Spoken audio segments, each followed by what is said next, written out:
और इसके रिगार्डिंग आपको एक इन्फॉर्मेशन भी है कि इंजीनियरिंग ग्राफिक्स इस बार हट जाएगा।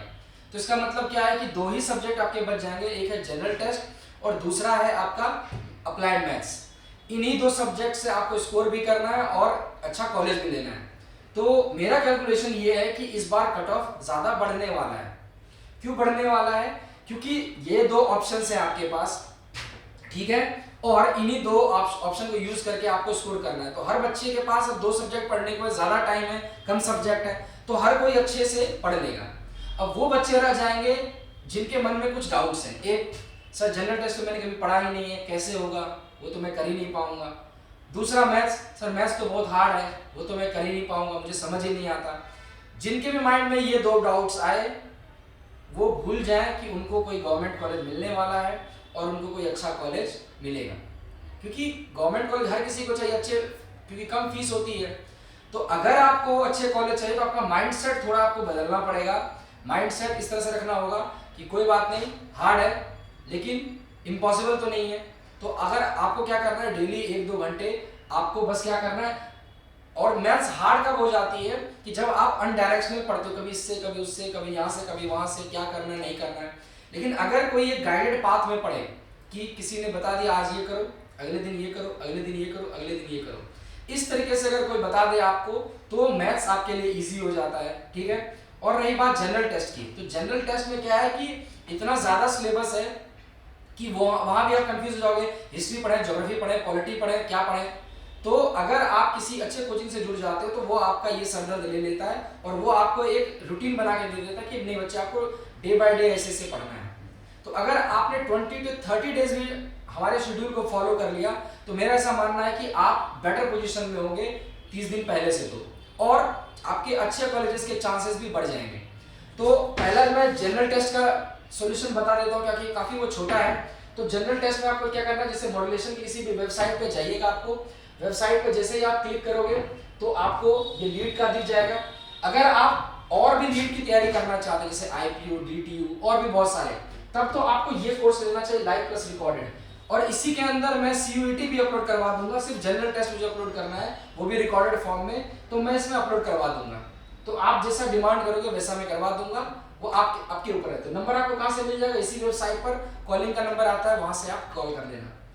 तो जनरल टेस्ट आपको पढ़ाया जाएगा बहुत अच्छे से, क्वांटिटेटिव एप्टीट्यूड पढ़ाएंगे आपको, तो वो समझ में आ जाएगा। अब रही बात मैथ्स की, और एक CUET का अलग से भी बैच है। अगर किसी बच्चे का मैंने नहीं सर इतना फीस नहीं, मैं बस CUET करना चाहता हूँ, मुझे पता मैं यूपी से ही करूंगा, तो उनके लिए भी बैच है। इस बैच में वैसे तो लिखा गया है कि ये रिकॉर्डेड बैच है, लेकिन आपको मैथ्स की क्लास मैं लाइव फ्री में करवा दूंगा, ठीक है।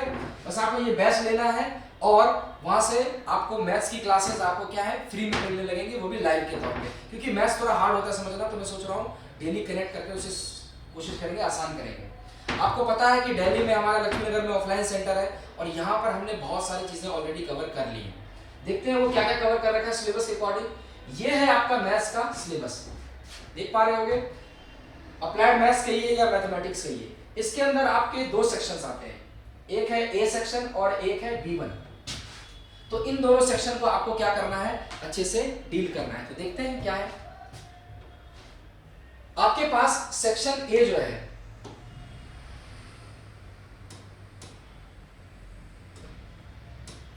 सेक्शन A का सिलेबस ऑटोमेटिक कवर हो जाएगा अगर आप सबसे पहले क्या कर लेते हो B1। क्योंकि B1 अगर 100% है ना सिलेबस का, तो इसी से निकला हुआ पार्ट है जो कि 80 to 90% आप समझ लो क्या है, A है। तो मतलब सबसे पहले आपको B1 पढ़ना है, तो A जो आपका ऑटोमेटिक हो जाएगा। उसमें एक चैप्टर प्रोबेबिलिटी से है, प्रोबेबिलिटी डिस्ट्रीब्यूशन, उसमें देख लेंगे, ठीक है। तो अब B1 का सिलेबस क्या रहेगा, तो ध्यान से देखते हैं। A1 पे बाद में आएंगे, B1 पे ध्यान से सिलेबस देखिए।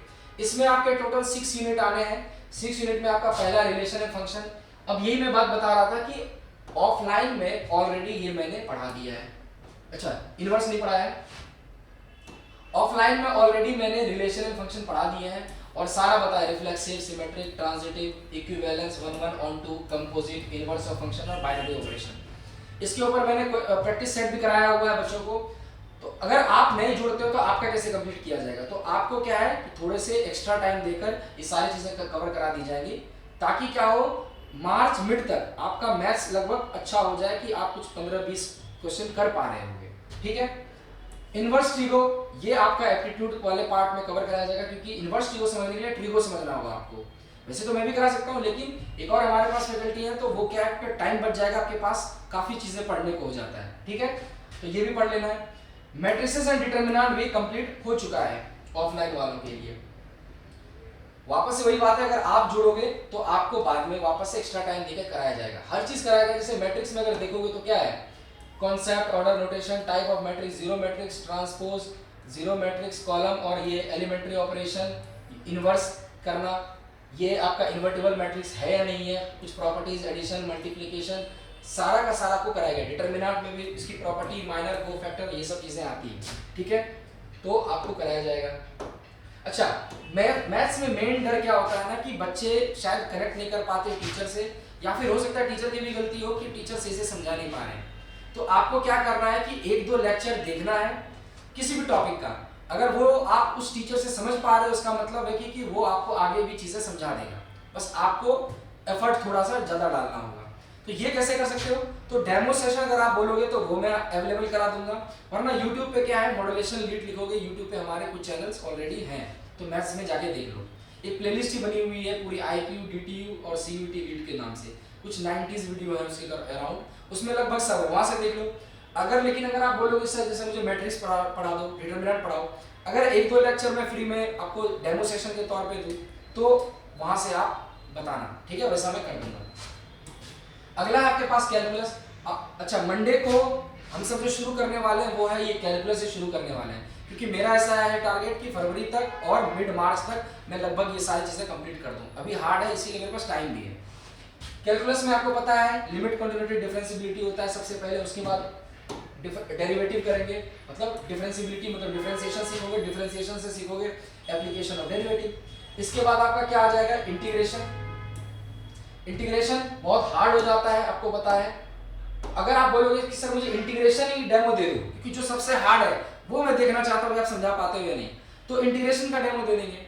आपको क्या करना है, टेलीग्राम पर जो कि है मॉड्यूलेशन लीड, क्योंकि कमेंट कुछ टाइम के बाद इररिलेवेंट हो जाते हैं, कौन दोबारा उस वीडियो को पास जाके और कमेंट का रिप्लाई करेगा, ऐसा होता नहीं है पॉसिबल।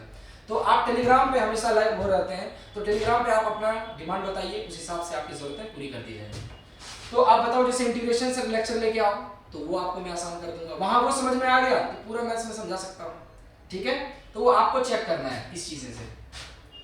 अगला आपके पास एप्लीकेशन ऑफ इंटीग्रेशन, ये भी देख लेंगे। इसमें एक ये चैप्टर है डिफरेंशियल इक्वेशन, ये वही अच्छे से करेगा जिसका डिफरेंशिएशन अच्छा है, और इस क्वेश्चन से IPO उसमें ज्यादा क्वेश्चन पूछे जाते हैं। CUT तो पूछता ही है, CUT के पास ज्यादा वो नंबर ऑफ क्वेश्चन से पूछने के लिए, तो वो अच्छे से पूछ लेता है। तो इस चैप्टर पे भी आपको ध्यान देना है। तो मंडे से कैलकुलस शुरू कर रहे हैं, जो भी बच्चे इंटरेस्टेड हैं वो एक दो लेक्चर देके अपना मन बनाए और कोर्स ज्वाइन करें, क्योंकि एक बार कैलकुलस निकल गया बच्चे तो मैथ्स तो मैं भी आपको नहीं समझा पाऊंगा। अभी एक एंड मेरे पास टाइम है कि शायद मैं आपको अच्छे से मैथ्स समझा दूं। ठीक है, ये बात रही। अगला आपके पास क्या है, वेक्टर एंड 3D। अब देखो बहुत सारे बच्चे कैलकुलस में फंसे रह जाते हैं और यहाँ तक पहुंच भी नहीं पाते, लेकिन हमारा ऐसा नहीं होगा, हम एक सफिशिएंट टाइम देंगे इंटीग्रेशन को, उसके बाद हमें यहाँ शुरू कर देंगे। इंटीग्रेशन में बहुत गलती क्या होती है बच्चों से, ये बताता हूँ। जैसे आप मैथ्स पढ़ते हो और सोचते हो चलो अब तो आ गया, अब मुझे क्वेश्चन बनना चाहिए, और आपसे बनता नहीं है, यहीं पर सारी गलती, और यहाँ पर लो कॉन्फिडेंस आ जाता है कि मैथ्स मुझसे होगा ही नहीं। ऐसा नहीं है, आपको क्या करना है, इंटीग्रेशन जो भी हार्ड पार्ट है उसमें ये अप्रोच फॉलो करना चाहिए। 100 क्वेश्चन है, उसमें से अगर 10, 20, 30 पीछे से शुरू कीजिए। अगर आपके पास बनते जा रहे हैं तो आप एक कॉन्फिडेंस रहो कि चलो और मैं प्रैक्टिस करूंगा तो धीरे धीरे बन जाएगा। अगर एक भी सवाल बन गया आपसे तो समझो दूसरा भी बनेगा, 2 बन गए तो समझो तीसरा भी बनेगा। इस अप्रोच से आप फॉलो करोगे तो आपको मैथ्स आसान लगेगा। उल्टा चलोगे कि 100 नहीं बन रहे, 90 नहीं बन रहे, 80 नहीं बन रहे, तो आपके पास मैथ्स हार्ड हो जाता है। इसीलिए तो पीछे से चलना है कि मैं मिनिमम कितने बना सकता हूँ, और धीरे धीरे प्रैक्टिस करोगे तो देखो मैक्सिमम की तरफ आप चलते जाओगे। तो वेक्टर 3D एक अलग से चैप्टर है, और 2 चैप्टर बचते हैं, एक है लीनियर प्रोग्रामिंग और है प्रोबेबिलिटी। तो इन दोनों चैप्टर पे भी हम बहुत जल्दी आ जाएंगे, मार्च के मिड के बाद इसी दोनों चैप्टर को करेंगे, और अच्छे से आपका मैं पूरे मार्च तक में मैथ्स अच्छे से कवर कर दूंगा, और अप्रैल आपके पास पूरा प्रैक्टिस करेगा। हम भी प्रैक्टिस कराएंगे, ऑब्वियस है, यूट्यूब पे या फिर हमसे यूट्यूब पे तो नहीं, लाइव क्लास रिकॉर्डेड में ऑब्वियस है, ऐप पे कराएंगे, और ऑफलाइन वाले बच्चों को तो आप किसी भी मोड में जुड़ना चाहते हैं तो आप जुड़ सकते हैं, ठीक है। और जुड़ने का एक क्राइटेरिया क्या है कि सर आपसे मैथ्स मुझे समझ में आ रहा है नहीं आ रहा है, तो या तो आप हमारे पिछले लेक्चर को देखिए, क्वालिटी देखिए। बहुत मैं मैथ्स को इजी करने की कोशिश करता हूँ, बहुत हार्ड चीज़ें को मैं थोड़ा आसान बनाने की कोशिश करता हूँ, और कुछ चीज़ें अगर बीच में ही हार्ड आ गई तो फिलहाल के लिए मैं उसे स्किप कर देता हूँ, वो चैप्टर के मैं एंड में समझाता हूँ, ताकि बच्चों का रिदम ना टूट जाए, कॉन्फिडेंस लो ना हो जाए।